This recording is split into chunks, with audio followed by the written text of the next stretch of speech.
जब कभी भी मेरे जहन में यह ख्याल पैदा होता है ना कि अर्श बरी का मालिक अर्श पर बैठकर हमें याद करता है, तो मेरे वजूद पर एक सख्ता तारी हो जाता है। मैं हमेशा एक गहरी सोच में डूब जाता हूँ। इस चीज़ का तसव्वुर कर पाना मेरे लिए बहुत ही मुश्किल हो जाता है कि इस कायनात का सुल्तान, जिसके सामने अरबों के लिहाज से फरिश्ते सजदा रेज होंगे, जिसके सामने पूरी कायनात एक जर्रे के बराबर होगी, जो एक बहुत वसी और अरीज सुप्रीम ताकत है, जिसका कोई अंदाजा नहीं लगा सकता, जिसको कोई पकड़ नहीं सकता, जिसको कोई देख नहीं सकता, जिसके साथ कोई कोई अल्लाह ताला की जात की मर्जी के बगैर बात नहीं कर सकता, जो तकदीरें लिखता है सबकी, वो कायनात का मालिक मेरे मुतल्लिक सोच रहा है। ये बात मुझ पर एक ऐसा सख्ता तारी कर देती है कि मैं बहुत ही गहरी सोच में डूब जाता हूँ। आज की वीडियो में मैं आपके साथ एक इंतहाई इंटरेस्टिंग चीज डिस्कस करता हूँ कि अगर अर्शे बरी पर बैठकर आपका परवरदिगार आपको याद करता है तो आपकी जात के अंदर एक तब्दीली आएगी। उस तब्दीली की सूरत में आपका बातिन बेदार होगा। आपका बातिन बेदार होगा तो कुरान हकीम के बातिन से वो एक तस्बीह आपकी जात के अंदर चला देगा। वो तस्बीह ऑटोमेटिकली आपकी जुबान पर आएगी। जब वो आपको स्पिरिचुअली ग्रो करेगी तो इस कायनात के साथ आपका डीपली कनेक्शन बन जाएगा और कायनात के राज आपके सामने खुलना शुरू हो जाएंगे। मेरी बात को जरा गौर से सुनना, मुझे आपकी तवज्जो चाहिए। एक इंतहाई इंटरेस्टिंग और डीप चीज मैं आपके साथ डिस्कस करने वाला हूं। देखो, डिस्कशन क्या होगा, गौर करना है आपको अपनी जात पर, गौर करना है आपको अपने घर पर। घर से मुराद क्या है? ये कायनात जिसके अंदर आप रह रहे हो, ये चांद, ये सितारे, ये गैलेक्सीज, ये कहकशां, ये टिमटिमाते हुए सितारे जो आसमानों पर देखते हो ना, ये हमारा घर है, ये हमारी यूनिवर्स है जिसके अंदर हमारी जमीन और जमीन के अंदर हम रहते हैं।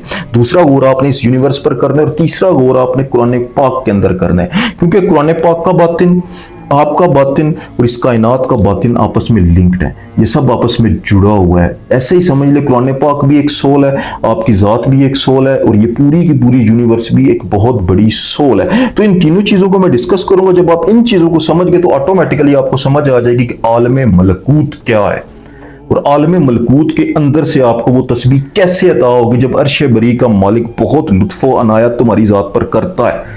ऐसी तस्बीह जो आपके मुकद्दर को पलट देगी। ऐसी तस्बीह जब आप पर कोई भी मुश्किल आए, कोई भी मुसीबत आए, तो ऑटोमेटिकली आपकी सोल कुरान के बातिन से उसे लेकर आपकी जात के अंदर चलाना शुरू कर देगी। उस इस्म के बरकत से आपकी तमाम मुश्किलें हल होना शुरू हो जाएंगी। तो चलते हैं वीडियो की जानिब। थोड़ी सी सिर्फ तवज्जो चाहिए, तभी आपको समझ आ पाएगी। मैं एक तस्वीर लगाता हूँ यहाँ पर साइड पे, ताकि ईजी रहे आपको समझने में और मुझे आप तक बात को डिलीवर करने पर। ये तस्वीर के अंदर आप देख रहे हो, आपको दो तस्वीरें नजर आ रही हैं। दिखने में ऐसा लगता है कि जैसे ये बिल्कुल एक ही तस्वीर है, बस इसके रुख दो हैं या इसकी सिर्फ जो है ना वो शाइन में थोड़ा सा फर्क है, लेकिन बात ऐसी नहीं है। जो पहली तस्वीर है, इस तस्वीर की जो तस्वीर है वो आपके दिमाग के अंदर एक न्यूरॉन की तस्वीर है। इंसान का जो दिमाग है ना, इसके अंदर बिलियंस के हिसाब से न्यूरॉन्स है। जब ये न्यूरॉन्स के अंदर बम्बारमेंट होती है तो एक सिग्नल, एक इलेक्ट्रिक जो है ना वो करंट पैदा होता है, वो एक सिग्नल पैदा होता है और ये दूसरे दिमाग के जो न्यूरॉन है उसके साथ राब्ता करता है। यानी आपके दिमाग के न्यूरॉन्स का जो पैटर्न है वो ये वाली तस्वीर है। इस तस्वीर के अंदर आपको अपने दिमाग के अंदर एक छोटे से न्यूरॉन की स्ट्रक्चर नजर आ रही है। दूसरी जानिब जब आप देखोगे तो यहां पर ये कायनात का स्ट्रक्चर है। कायनात के अंदर मौजूद जो कहकशाएं हैं, कहकशाओं पर कहकशाएं, बहुत ज्यादा गैलेक्सीज मिलकर जो स्ट्रक्चर बनाती है ना, वो ये वाला स्ट्रक्चर है। यानी इस कायनात के अंदर मौजूद जो डार्क मैटर है और इस कायनात के अंदर मौजूद जो ग्रेविटी हमें नक्शा बना के दे रही है ना, जो दागों के साथ जो यूनिवर्स सारी जुड़ी हुई है, वो इस नक्शे जैसी है, इस तरह की है। तो गौर करो ना, आपकी जात के अंदर मौजूद एक न्यूरॉन और इस कायनात का होल स्ट्रक्चर सिमिलर है, दोनों एक जैसे हैं। मैंने आपसे बोला ना कि दोनों एक दूसरे का आईना है। आपके दिमाग के अंदर पूरी कायनात की कोडिंग मौजूद है, आपके दिमाग के अंदर पूरी कायनात का स्ट्रक्चर मौजूद है। सिमिलर एक तरीके के आपको दोनों नजर आ रहे हैं। और मजीद गौर करके आप चेक करो, आप इस कायनात की जुबान क्या है जानती हो? इस कायनात की जुबान है मैथ।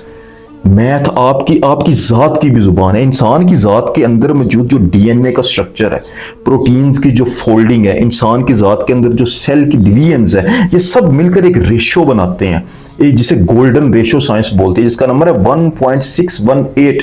ये खास तरह का स्ट्रक्चर होता है। ये कायनात के अंदर जितनी कहकशाएं, जितनी गैलेक्सीज, जितने स्टार हैं, सब मिलकर इसी पैटर्न को फॉलो करते हैं, यही रेशो बनाते हैं। यानी कायनात के अंदर भी वही मैथ का फार्मूला लगा हुआ है। जो मैथमेटिकली फार्मूला कायनात पर जो अप्लाई है, वही फार्मूला आपकी जात पर भी अप्लाई है। सिर्फ आपकी जात और इस कायनात पर नहीं, आप पौधे के पत्ते को भी चेक करो, उसकी एक खास शेप होगी, एक खास स्ट्रक्चर होगा, वो भी गोल्डन रेशो को फॉलो करता है। खाली पत्ता नहीं, पूरे का पूरा पौधा भी उसी स्ट्रक्चर को फॉलो करता है। समुद्र से उठने वाली एक लहर भी उसी स्ट्रक्चर को फॉलो करती है। हर चीज इस कायनात के अंदर, दरिया, समुद्र, हर चीज सेम पैटर्न को फॉलो करते हुए आपको नजर आएगी। ये दूसरी एक बहुत बड़ी सिमिलैरिटी है कि अल्लाह ताला की जात ने अपनी जुबान में तुम्हें यह बताया कि तुम्हारी जात और एक कायनात की जात के अंदर एक गहरा रबत और गहरा रिश्ता मौजूद है। और ज्यादा गहराई में जाकर अगर आप चेक करना चाहते हो तो देखो जरा आप अपनी आंख की पुतली को, आपकी आंख की पुतली का ये जो काला दायरा है ना, इसके अंदर एक फैलाव है, इसके अंदर एक फैलाव। कभी आईने में खड़े हो कि इस पुतली को गौर से देखना, उसके बाद गूगल के ऊपर सर्च करना सुपरनोवा। सुपरनोवा क्या होता है कि जब जो सितारे हैं ना, ये अपना अंदर मौजूद सारा ईंधन खा जाते हैं, यानी जल जल कर, चमक चमक कर, जब इसके अंदर मौजूद आग ठंडी पड़ जाती है, ईंधन खत्म हो जाता है, फिर ये फटता है, धमाका होता है, जिसे सुपरनोवा कहते हैं। सुपरनोवा होने के बाद खला के अंदर उस धमाके की वजह से एक पैटर्न बनता है, वो बिल्कुल आपकी आंख की पुतली की तरह होगा। अपने फेफड़ों का डिजाइन चेक करो, एक बहुत पुराने शजर, बूढ़े दरख्त का स्ट्रक्चर चेक करो, आपको बिल्कुल सेम नजर आएंगे। आपके फेफड़ों के डिजाइन और इसका इस दुनिया के अंदर मौजूद बूढ़े दरख्तों के डिजाइन एक जैसे, और ये दोनों भी आपस में जुड़े हुए हैं। वो आपके लिए सांस पैदा कर रहा है, वो आपके लिए ऑक्सीजन पैदा कर रहा है, यानी इन दोनों का आपस में रिश्ता भी बहुत गहरा है। आपके फेफड़ों को चलने के लिए सांस चाहिए तो वो सांस पैदा कर रहा है, और इनका स्ट्रक्चर, डिजाइन और तस्वीर बिल्कुल सेम है। आप अपने दिमाग के अंदर चलने वाले ख्यालात पर गौर करो, इस कायनात के अंदर चलने वाली हवाओं पर गौर करो, सिमिलर एक तरीके से नजर आएंगे। इस कायनात के अंदर अंधेरा है, डार्क मैटर मौजूद है, आपकी जात के अंदर भी जो है वो अंधेरा है, आलम नासूत है। आप जब आंखें बंद करते हो तो आपको कुछ दिखाई नहीं देता, फुल अंधेरा है, लेकिन उसके नीचे एक रोशनी भी मौजूद है। तो इस कायनात के अंदर भी नूर और अंधेरा है, तो आपकी जात के अंदर भी नूर और अंधेरा है। सिमिलर हर लिहाज से कायनात और इंसान एक दूसरे की कॉपी है। कायनात भी एक सोल की तरह है, इंसान की जात भी एक सोल की तरह है, और कुरान भी। कुरान के एक एक हरफ को आप चेक करो, कुरान को अगर मुकम्मल एक किताब को आप देखोगे ना तो आपको ऐसा लगेगा कोई मैथमेटिकली फार्मूला है। हर चीज बहुत परफेक्ट है, एक एक नुक्ता, एक एक आयत, एक एक हरफ, एक एक हर चीज जो है ना, एक हरूफ का, आयात का और डॉट्स का और शद और मद का ऐसा पैटर्न होगा कि जो एक मैथमेटिकली फार्मूला के तख्त किसी ने किसी चीज को इमर्ज किया होगा। तभी अल्लाह ताला की जात ने बोला ना कि इस जैसा शाहकार कोई और नहीं बना सकता। तो कायनात भी, आपकी जात भी और कुरान भी, तीनों के अंदर सिमिलरिटी है, तीनों एक जैसे हैं। कायनात भी एक रूह है, इंसान भी एक रूह है, और इस कुरान भी एक रूह है। बात को जरा यहां से अब गौर से सुनना। जब कभी भी तुम अल्लाह ताला की जात को याद करना शुरू कर देते हो, दिल से याद करते हो, अल्लाह ताला की जात को तलाश करने की कोशिश करते हो, तुम जुबान से ला इलाहा और दुरूद को लगातार पढ़ते रहते हो, एक जिंदगी का हिस्सा गुजारते हो। एक वक्त आता है कि वो हरफ, वो इसम आपकी जात के अंदर पेवस्त होकर आपकी सोल को बेदार कर देते हैं।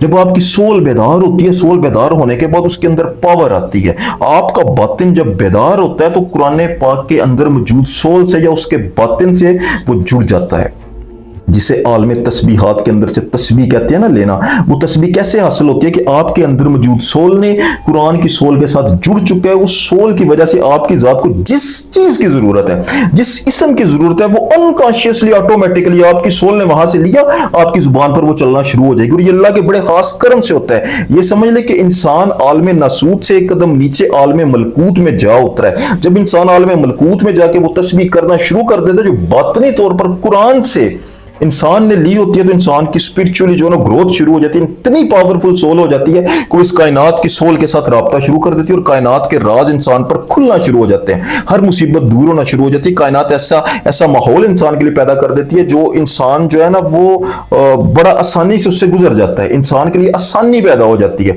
उस इसम की बरकत। इसीलिए मौला अली अलैहिस्सलाम ने बोला था ना, सलून सलून, पूछ लो मुझसे कि मैं जमीन के रास्तों से आसमान के रास्तों को बेहतर जानता हूं। कैसे जानते थे? सरकार का बातिन बेदार था।